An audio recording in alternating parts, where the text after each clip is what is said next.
What's going on, everyone? Scott here. Welcome back to the channel. Survivor Season 47 premiere is finally here. Survivor Season 40 several. However you would like to refer to the season, we are here and we are back with another season of Survivor. We're going to be here all season long, recapping every single episode and all the twists and turns throughout the whole season on the beaches of Fiji.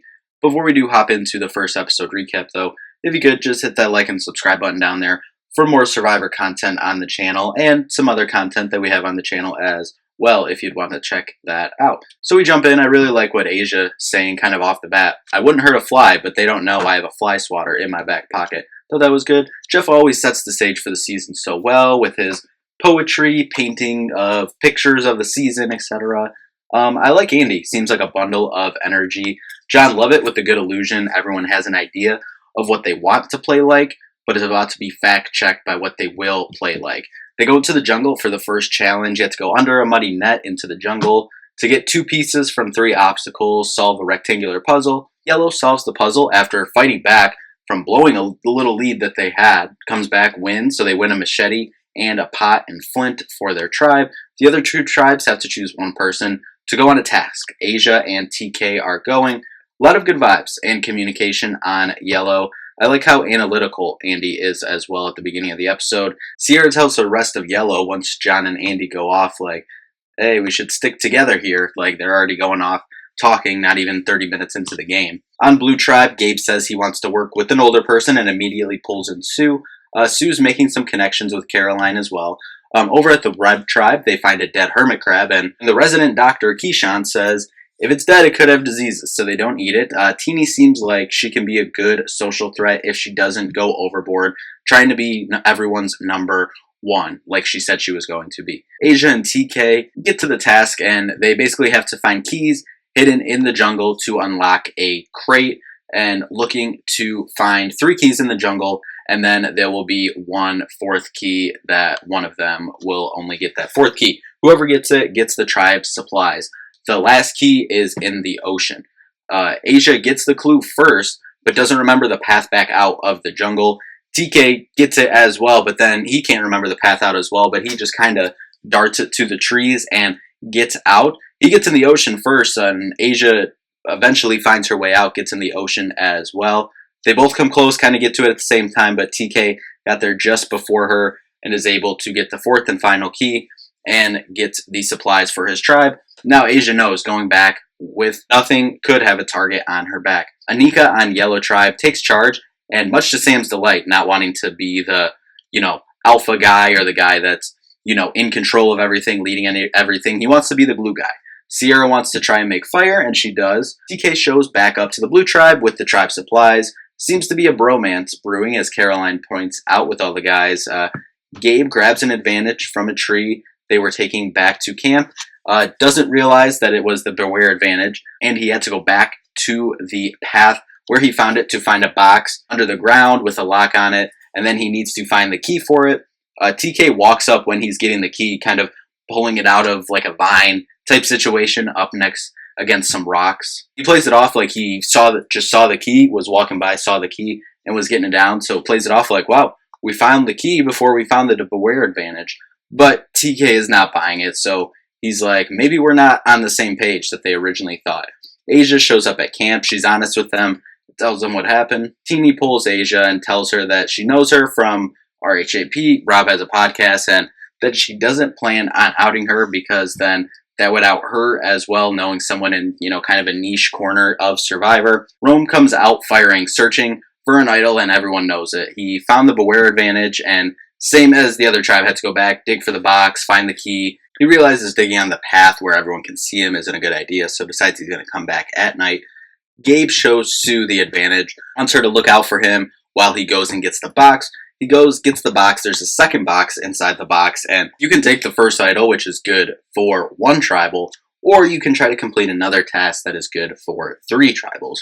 He goes for the 3, he drops the box though, as he's kind of trying to come down and go back to camp, and everyone's like, can't even think of what he's doing over there up in the rocks. Andy wants to work with Rachel. She's like, great, but also she's like, he might not be strategic, because he's talking about meeting on the beach in the mornings to do yoga and, making it obvious that they're working together. Andy says that he's kind of spiraling and feels a little insecure during the night and pulls Rachel to go talk in the middle of the night, even though she says this is exactly what I told him not to do.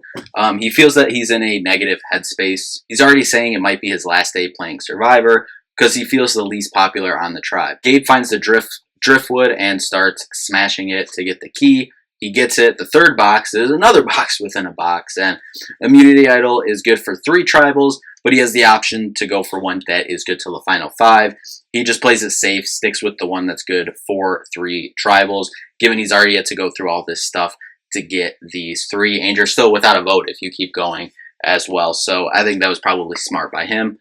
Rome is kind of freaking everyone out, playing like a chicken with his head cut off. He got the parchment last night, we saw in a little flashback, and was looking by the rocks, and Asia walks by, and as he's pouring water on the driftwood, and it says the key's at the bottom of the well. He goes to the well, dives in, and gets it. Kind of gross. They all saw him at the well, and then he dipped out the other way.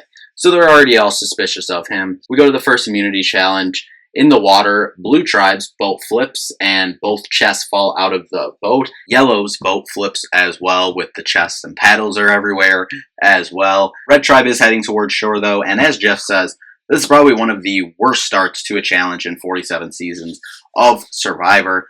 Red, however, as we said, was not struggling. Blue, and yellow out of the water. Finishes the puzzle as both blue and yellow are still ascending on the beach. During the challenge, Andy goes over and lays down off to the side. Jeff goes over and asks if he's okay. He said, I gave it everything I had, and Jeff's like, okay, calls for medical to come over.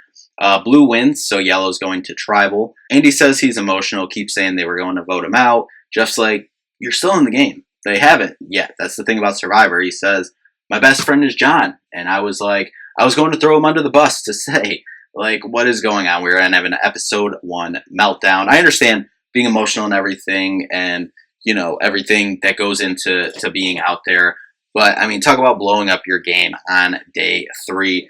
Red and blue both get the toolkits with their immunity, and red gets their flint as well. Anika makes a good point when Andy says that he was 80% of himself and says, you know, no one's going to be 100% on this journey. Can we really trust him to go on any further? The girls want to tell Andy that it's John. John's like, I don't really want to, but okay. And John talks with Andy, and Andy wants to do Anika. John drops the episode name, One Glorious and Perfect Episode. They talk with Sam about throwing votes on Anika. Sam's not going for it, and now it seems like the conversation really is it John or Andy? Not good for 2 people who were in my Final 4. If you watch that video, seemed genuinely tore due to Andy's strength, but also could he have another freak out? At Tribal, Andy says back at home he feels like he finally broke out of feeling left out of everything, but that here he was feeling he was stepping back into some old habits.